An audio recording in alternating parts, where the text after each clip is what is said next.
आज हम do as directed का पोर्शन देख रहे हैं। फर्स्ट सेंटेंस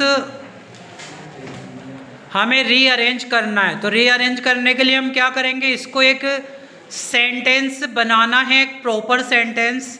तो इसमें देखो सबसे पहले शी दिख रहा है, हमें सबसे पहले सब्जेक्ट पुट करना है। She put some ink in her pen, ये जो नीचे हैं आंसर लिख दिया है मैंने। She put some ink in her pen, इस तरीके से इसका अरेंजमेंट हो जाएगा। ये हम कैसे करेंगे, ये सेंटेंस अरेंजमेंट का जिन जिन को ध्यान है वो बच्चे इसको कर पाएंगे कि कौन सा वर्ड किसके बाद आएगा। इसके लिए क्या नेसेसरी है, सेंटेंस अरेंजमेंट का ज्ञान होना। Is that clear? तो ये इस तरीके से हम करेंगे।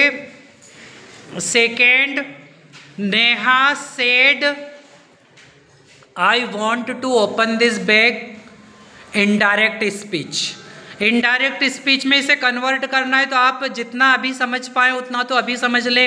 इनडायरेक्ट स्पीच में हमें क्या करना है, तो आप देखेंगे कि नेहा सेड है, इसके बाद आप ये जो कोमा से ये सारे कोमा हटा देंगे, हटा दिए।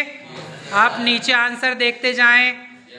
उसके बाद हम लगा देंगे दैट, लगा दिया, तो ये हो गया Neha said that. Is that clear? इसके बाद फिर ये आई जो है ये किसके लिए यूज किया गया है, नेहा के लिए। नेहा खुद के लिए बोल रही है, तो अगर हम नेहा के लिए अगर हम कोई प्रोनाउन यूज करेंगे तो हम क्या कहेंगे उसे, शी। Is that clear? तो यहाँ पर नेहा लड़की है इसलिए उसके लिए हम आई की जगह शी का यूज करेंगे। तो क्या हो गया, Neha said that she. Want को वांटेड करेंगे, क्यों करेंगे, क्योंकि नेहा सेड, सेड है पास्ट टेंस का है, तो अगर पास्ट टेंस का रहता है तो हमें है ना इन्वर्टेड कोमास के बाद जो वर्ब रहती है उसको भी चेंज करना पड़ता है पास्ट में। Is that clear?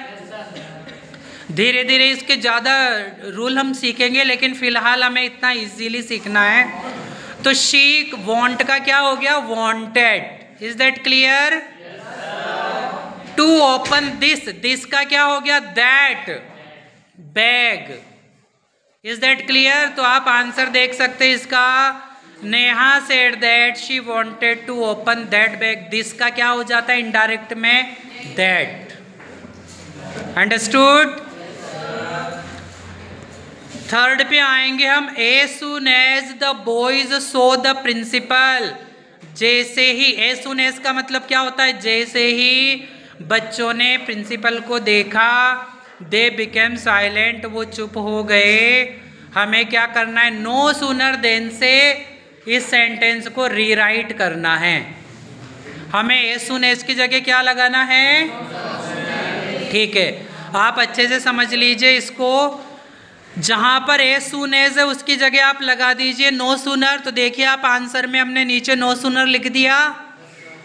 अब हमें पहला जो सेंटेंस है उसको इंट्रोगेटिव बनाना है। कैसा बनाना है, इंट्रोगेटिव। तो देखो the boys saw the principal, इसका इंट्रोगेटिव होगा did the boys see the principal. ये इंट्रोगेटिव बनाया मैंने, समझ में आ गया क्या आप लोगों को? अगर इंट्रोगेटिव बनाना नहीं आए तो आप बस इतना सा याद रख लो कि अगर सेकंड फॉर्म है तो डिड को बाहर लाना है, हमें डिड लगाकर इंट्रोगेटिव बनाना है, और सेकंड फॉर्म को फर्स्ट फॉर्म में बदलना है। क्लियर? तो no sooner did the boys see the principal, बस यहीं तक ही ध्यान रखना है। फिर पहला सेंटेंस खत्म हो जाने के बाद देन लगा देना है, और दूसरा सेंटेंस तो हमें पूरा वैसा ही लिख देना है। तो क्या हो गया, no sooner did the boys see the principal then they became silent. Meaning same रहेगा दोनों का। जैसे ही लड़कों ने प्रिंसिपल को देखा वे साइलेंट हो गए। Fourth question, they are flying kites. Voice change करना है, एक्टिव वॉइस से पैसिव वॉइस में जाना है। पैसिव वॉइस में हम ऑब्जेक्ट को आगे लाएंगे, तो ऑब्जेक्ट क्या है, काइट्स। तो काइट्स को आगे ले आओ आप। ठीक है, लेकर आ गए हम, काइट्स लिख दिया हमने। अब हम देखेंगे कि काइट्स प्लूरल है तो आर लगाएंगे, और ये आईएनजी वाला है मतलब कंटिन्यूअस का है तो हम बिंग और लगाएंगे। क्या हो गया फिर हमारा, काइट्स आर बिंग। बिंग क्या देख के लगाएंगे, कंटिन्यूअस टेंस देखकर लगाएंगे। अगर आईएनजी आ रहा है वहां पर तो वर्ब में, तो हमें बिंग लगाना है। Is that clear? और उसके बाद सभी पैसिव वॉइस में वर्ब की थर्ड फॉर्म आती है, तो फ्लाइंग क्या हो जाएगा, फ्लॉन। ये थर्ड फॉर्म हो गई फ्लाइंग की। फिर बाय लगाना है, और बाय लगाकर आगे का सब्जेक्ट लिख देना है, तो दे पीछे जाएगा तो देम हो जाएगा। तो आप ठीक से देख लीजिए, kites are being flown by them. इसके भी अलग अलग जो रूल हैं वो हमें वापस से सीखने पड़ेंगे, देखना पड़ेगा एक नज़र। बाकी तरीका यही है, सिर्फ हमें हेल्पिंग वर्ब याद रखनी पड़ेगी। Is that clear? धीरे धीरे हम प्रैक्टिस करेंगे, बहुत सारे एग्जाम्पल आएंगे हमारे सामने, तो याद होती जाएगी।